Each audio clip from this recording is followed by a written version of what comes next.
សួស្តីអ្នកនរគ្នាថ្ងៃនេះខ្ញុំនឹងមកប្រាប់អ្នកនរគ្នាពីរបៀបទិញបទចម្រៀងនៅលើ Suno អញ្ចឹងណាបទចម្រៀងដែលយើងបង្កើតនៅលើ Suno រួចយើងបង់លុយវាដើម្បីទិញវាខ្លាយជាកម្មសិទ្ធិរបស់យើងយកវាទៅរកលុយនៅក្នុង YouTube ឬក៏យកទៅដាក់នៅក្នុងក្រុមហ៊ុនកម្មសិទ្ធិបញ្ញាផ្សេងៗអញ្ចឹងទៅហើយសម្រាប់ការបង់លុយហ្នឹងខ្ញុំមិនណែនាំឲ្យអ្នកនរគ្នាធ្វើវាទេបើសិនជាអ្នកនរគ្នាអត់ទាន់យល់ច្បាស់ពី Suno អត់ទាន់យល់ច្បាស់ពីការបង្កើតបទចម្រៀងពីការធ្វើបទចម្រៀងហ្នឹងបើអ្នកនរគ្នាអត់ទាន់ស្ទាត់ពីវាទេខ្ញុំអត់លើកទឹកចិត្តឲ្យអ្នកនរគ្នាបង់លុយទេអ្នកនរគ្នាគួរតែរៀនពីវាឲ្យស្ទាត់សិនទៅប្រើversion free នឹងឲ្យស្ទាត់ជំនាញក្នុងការធ្វើសិនទៅធ្វើ lyric ធ្វើអីឲ្យជំនាញសិនទៅពេលដែលអ្នកនរគ្នាយល់ពីវាច្បាស់ហើយចាំបង់លុយទិញបើអ្នកនរគ្នានៅមិនទាន់ច្បាស់ទេអ្នកនរគ្នាមិនទាន់បង់លុយទិញវានាំទៅខាតទេហើយសម្រាប់ការបង់លុយទិញហ្នឹងយើងបង់វាជាខែអ្នកនរគ្នាចង់បង់វាជាឆ្នាំក៏បានដែរតែខ្ញុំគិតថាអ្នកនរគ្នាបង់វាជាខែទៅល្អជាងហើយ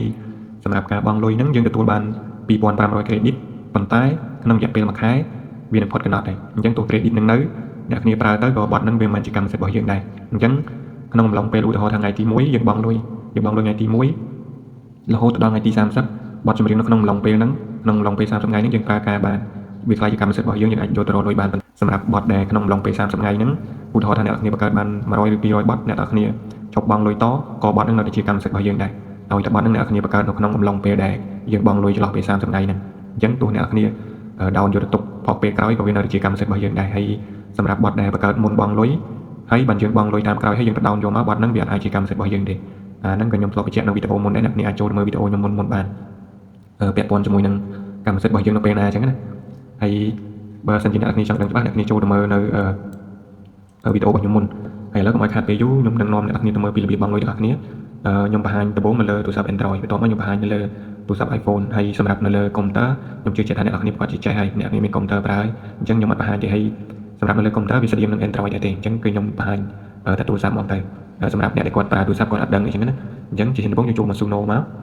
បន្ទាប់មកទៀតយើងបង្កើត account Suno បានហើយពីរបៀបបង្កើត account ខ្ញុំមានប្រាប់នៅវីដេអូមុនហើយបន្ទាប់មកយើងចុចមកកន្លែង profile នៅជ្រុងក្រោមនេះម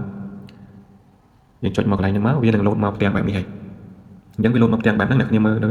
setting នៅខាងលើនេះលើរូបកងចក្រនេះយើងចុចលើវាមកហើយយើងរកមកពាក្យថា my subscription នេ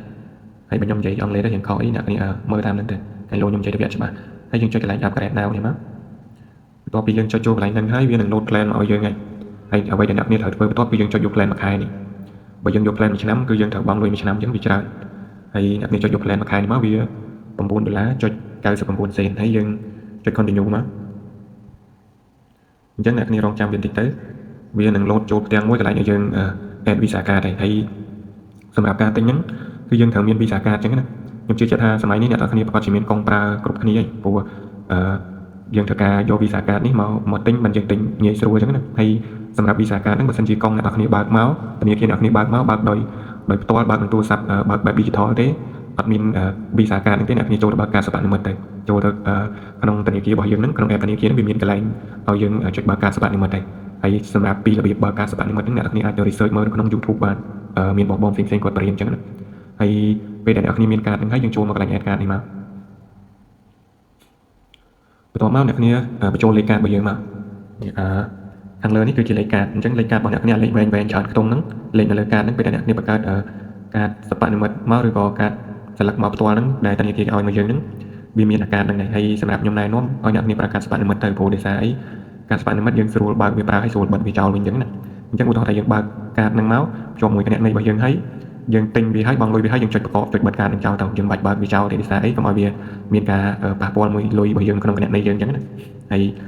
សម្រាប់ការសិបនិមិត្តយើងស្រួលអញ្ចឹងយើងបើកប្រើវាហើយយើងបង្កប់វាចោលវិញទៅយើងចុចបិទកាតវាទៅវាអត់មានបញ្ហាទេចាំដល់ខែយើងចង់បង់លុយតចាំយើងទៅបើកវាវិញមកហើយយើងបង់លុយវាហើយចាំយើងចុចបង្កប់វាវិញទៅតែពីរបៀបប្រើប្រាស់កាតហ្នឹងអ្នកគ្នាអាចទៅ research បន្ថែមក្នុង YouTube ទៅហើយខាងលើនេះយើងវាយលេខកាតបន្ទាប់មកទៀតកន្លែងនេះយើងវាយលេខថ្ងៃខែអញ្ចឹងទៅថ្ងៃខែនៅលើកាតហ្នឹងអ្នកគ្នាឃើញហើយមានបន្ទាត់បច្ចាត់កដាលមួយហ្នឹងនៅលើកាតគេមានបន្ទាត់បច្ចាត់កដាលអញ្ចឹងដូចគ្នាអ្នកគ្នាយកហ្នឹងមកបញ្ចូលមកហើយកន្លែងនេះយើងបញ្ចូលលេខ CVV អ្នកគ្នាមើលនៅលើកាតសិបនិមិត្តដែលយើងបង្កើតហ្នឹងយើងនឹងឃើញគេដាក់នៅលើនឹងដាក់ CVV ហ្នឹងហើយលេខវា3ខ្ទង់អ្នកគ្នាយកលេខ3ខ្ទង់នៅលើកាតហ្នឹងយកមកបញ្ចូលមកធម្មតាអាហ្នឹងនៅលើកាតគឺគេដាក់រូបបិទភ្នែកឬក៏គេដាក់សញ្ញាចុចយើងទៅយើងយកដៃប៉ះលើវាបានគេបើកឲ្យមើលអញ្ចឹងណាអាហ្នឹងសម្រាប់លេខ3ខ្ទង់ហ្នឹងគេដាក់បង្ហាញទេនៅក្នុងកន្លែងលើកាតរបស់យើងហ្នឹងអ្នកគ្នាចូលទៅឃើញហើយឃើញគេដាក់អក្សរ CVV ហ្នឹងយកដៃប៉ះលើហ្នឹងទៅវាចេញលេខ3ខ្ទង់ហ្នឹងយកមកបញ្ចូលមកបន្ទាប់ពីយើងបញ្ចូលអាហ្នឹងរួចរាល់ហើយវាដូចជាអត់មានអីទៀតទេបើសិនជាវាលួចបញ្ចូលឲ្យអ្នកគ្នាបញ្ចូលទីតាំងអ្នកគ្នាក៏បញ្ចូលតាមហ្នឹងមកបញ្ចូល address តាមហ្នឹងមកដែរយើងសរសេរជាភាសាអង់គ្លេសទៅយើងដាក់នៅតែភ្នំពេញសុទ្ធទៅដាក់នៅភ្នំពេញ តើបើវាលោតទីតាំងមកឲ្យបញ្ចូលឬក៏អ្នកគ្នានៅខេត្តណាដាក់ខេត្តហ្នឹងទៅវាអត់សំខាន់មែនទេរឿងទីតាំងហ្នឹងយើងគ្រាន់តែបញ្ជាក់វាតាមវិធីទីទួយទីបន្ទាប់មកពេលដែលយើងបំពេញអាហ្នឹងហើយបើសិនជាវាអត់មានលោតទីតាំងទេមានតែកន្លែងកាតហើយនឹង IT ហើយនឹង CVV ហ្នឹងទេអ្នកគ្នាដាក់តែ3ហ្នឹងទៅបន្ទាប់មកយើងចុច save មកពេលដែលអ្នកគ្នាចុច save កាតរួចវានឹងលោតទៅផ្ទាំងមួយទៀតហើយលោតទៅផ្ទាំងមួយទៀតដល់អ្នកគ្នាចុច pay ហើយអញ្ចឹងគ្រាន់តែអ្នកគ្នាចុច pay ទៅលុយហ្នឹងវានឹងកាត់ចេញពីកាតរបស់យើងហ្នឹងហើយវានឹងកាត់ចេញអូតូហើយសម្រាប់ការទិញហ្នឹងគឺវាមានតែប៉ុណ្្នឹងទេវាអត់មានអីបាក់ទេសម្រាប់នៅលើ Android អញ្ចឹងណាហើយមួយទៀតខ្ញុំនឹងប្រាប់មួយទៀតនៅលើ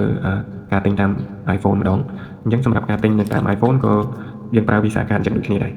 អញ្ចឹងជាហ៊ានដំបូងអ្នកគ្នាត្រូវចូលមកកន្លែង Setting នេះមកហើយយើងចូលមកកន្លែង iCloud របស់យើងមកកន្លែង Profile ហើយយើងចូលមកកន្លែង Payment and Shopping នេះអ្នកគ្នាចូលមកកន្លែងហ្នឹងមកហើយអ្នកគ្នារងចាំវាបន្តិចមកបន្ទាប់មកវានឹង load កន្លែងឲ្យយើង add card ហើយអានេះដោយសារខ្ញុំធ្លាប់ add card ម្ដងហើយអញ្ចឹងវា load card របស់ខ្ញុំនៅខាងលើហ្នឹងហើយបើអ្នកគ្នាអត់ធ្លាប់ add ទេអ្នកគ្នាចុចកន្លែង add card នេះមកបន្ទាប់មកខាងលើនេះអ្នកគ្នាដាក់លេខកាតហ្នឹងមកដាក់លេខកាតដូចនៅក្នុងកន្លែង Android មកអញ្ចឹងយើងដាក់លេខកាតហ្នឹងហើយកន្លែងនេះដាក់ថ្ងៃខែមានបន្ទាត់បិទកដាលមួយនេះ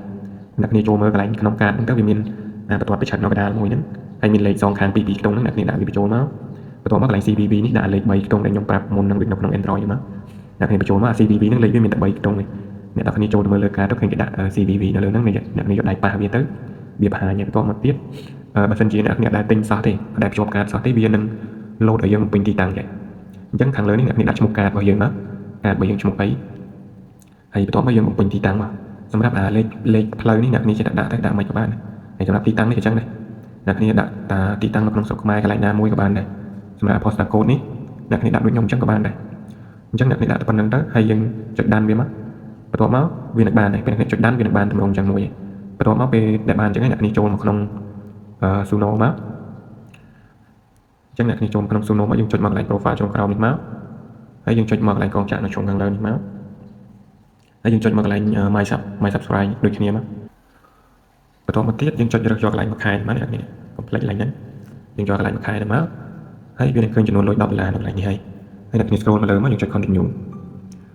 ពេលដែលអ្នកគ្នាចុច continue មកវានឹង load ឲ្យអ្នកគ្នា pay លុយតាម Visa Card ដែលយើងកណេកចូល iCloud មុនហ្នឹងហើយអញ្ចឹងអ្នកគ្នាគ្រាន់តែចុចកន្លែងប៊ូតុង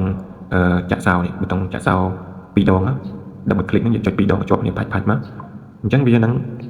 បង់លុយអូតូហើយវានឹងកាត់លុយពីក្នុងកាតយើងអូតូហើយហ្នឹងសម្រាប់ការទិញតាម iPhone តាម iOS អញ្ចឹងណា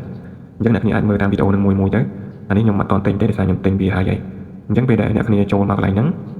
ឃើញយើងរើស plan ខែនេះមកនេះអ្នកគ្នាកុំច្រឡំយក plan មួយឆ្នាំនេះយើងអស់លុយច្រើនហើយសម្រាប់ការទិញវាមានប៉ុណ្្នឹងអ្នកគ្នាសម្រាប់ដូចខ្ញុំបញ្ជាក់អញ្ចឹងអ្នកគ្នាដៃថ្មីអត់ទាន់ស្គាល់ពីវាច្បាស់ទេមិនបាច់ទិញទេ